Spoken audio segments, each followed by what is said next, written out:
भाई जो गुरु बचन पे डट गे, कट गे फंद 84 के। इस पुस्तक में पूर्ण परमात्मा कौन है, उसका नाम क्या है, उसकी भक्ति कैसी है, सब जानकारी मिलेगी। मानव जीवन सफल हो जाएगा। परिवार में किसी प्रकार की बुराई नहीं रहेगी, क्योंकि भाइयों और बहनों, यदि हमने बुराई को ग्रहण किया है तो ज्ञान की कमी के कारण है। हमें समाज में किसी ने भक्ति नहीं बताई, हमें समाज में किसी ने सही प्रकार से जीने की राह नहीं बताई, हमारा आध्यात्मिक रूप से किसी ने सही मार्गदर्शन नहीं किया। हम जब थोड़ा बहुत होश संभालने के लायक हुए तो माँ बाप ने केवल एक ही शिक्षा दी कि बेटा पढ़ाई कर, नौकरी लग, पैसा कमा। पड़ोसी का लड़का नौकरी लग चुका है, बढ़िया मकान बना चुका है, देख उसकी शादी हो गई। तो बच्चे के दिमाग में हमने केवल एक ही चीज भर दी कि नौकरी लग पैसा कमा, नौकरी लग पैसा कमा। अब वो बच्चा जिसने अपने माता पिता से केवल पैसा कमाना ही सीखा है, वो बेचारा भक्ति मार्ग का ज्ञान कहां से प्राप्त कर पाता।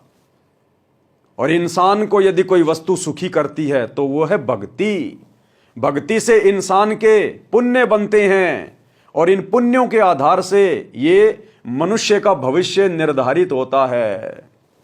आज आप यदि किसी को प्रधानमंत्री रूप में देख रहे हैं, राष्ट्रपति बना हुआ देख रहे हैं, कोई सरपंच है, एमएलए है, एमपी है, बहुत बड़ा कोई अधिकारी है, या बहुत बड़ा कोई बिजनेसमैन है, कोई व्यापारी है, भाइयों और बहनों, ये सभी इंसान हैं। और एक व्यक्ति जो रोड पर खड़ा होकर गाड़ी वालों से पैसे मांगता है, दिए बाबा, दिए बाबा, दिए बाबा, वो देश का प्रधानमंत्री भी एक इंसान है और रोड पर खड़ा होकर भीख मांगने वाला भी एक इंसान है। दोनों में कोई अंतर नहीं है, लेकिन दोनों की आर्थिक स्थिति में दिन और रात का अंतर क्यों है?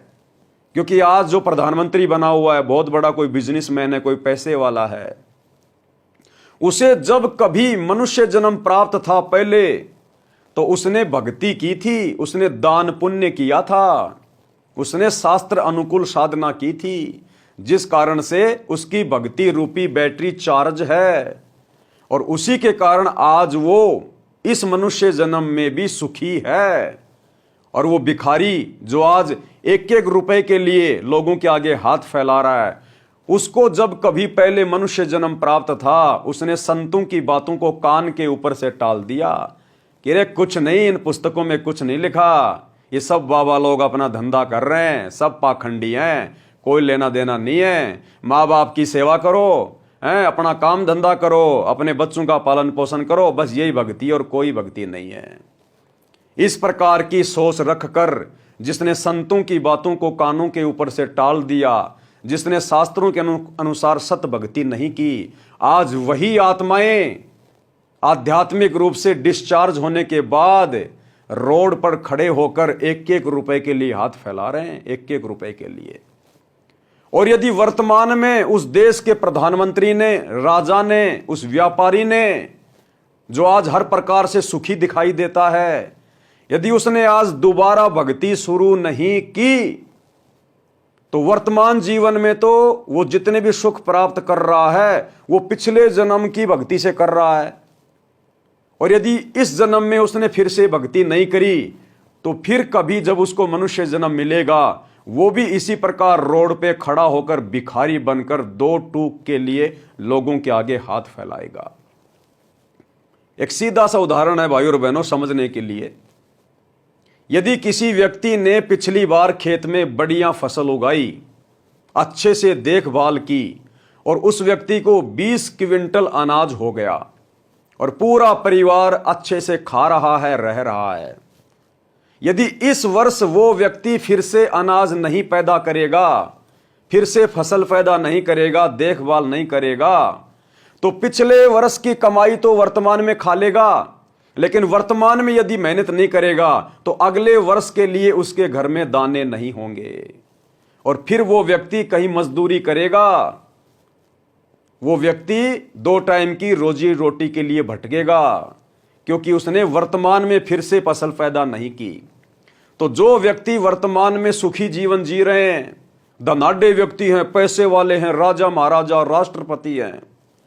उन्होंने पिछले जन्म में अच्छी भक्ति की थी, दान पुण्य किया था, संतों की शरण लेकर, जिस कारण से आज वो मंत्री पद पे हैं, बड़े बड़े पैसे वाले हैं। लेकिन वर्तमान में यदि वे फिर से भक्ति नहीं करेंगे, सत भक्ति, नकली भक्ति से भी बात नहीं बनेगी। सत भक्ति, और सत भक्ति केवल सच्चा सतगुरु देता है, और सच्चा सतगुरु स्वयं परमेश्वर रूप में धरती पे प्रकट होता है। यदि उनकी शरण में आकर फिर से थोड़ी बहुत भक्ति नहीं की तो अगले जन्म में फिर वो खाली का खाली रह जाएगा। और यदि सच्चे सतगुरु की शरण में आकर आजीवन भक्ति करता रहेगा मर्यादा में रहकर, तो उसका ये जीवन भी सुखमय होगा। परमात्मा किसी चीज का अभाव उसके घर में नहीं होने देगा, और उसको फिर अगला जन्म लेने की आवश्यकता नहीं। परमात्मा फिर उसका मोक्ष भी करेगा, उसे अपने सचखंड में लेके जाएगा, जहां पर ऐसी ही सृष्टि है, लेकिन वो नूर की सृष्टि है, वो नूर की सृष्टि है। वहां का सुख अकथनीय है, अखंड है। सतगुरु के सतलोक में कभी ये जीव मरता नहीं है। हमारा ऐसा ही शरीर है, लेकिन हाड़ मांस का नहीं है, एक नूर तत्व का है।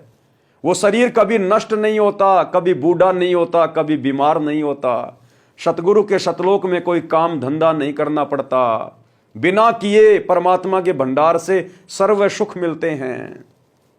तो भाइयों और बहनों, यदि सतगुरु के शरण में आकर सत भक्ति करेंगे आजीवन मर्यादा में रहकर, ये लोक भी सुखी और परलोक भी सुखी। भाई जो गुरु बचन पे डट के, कट गे फंद 84 के, कट गे फंद 84 के, कट गे फंद 84 के।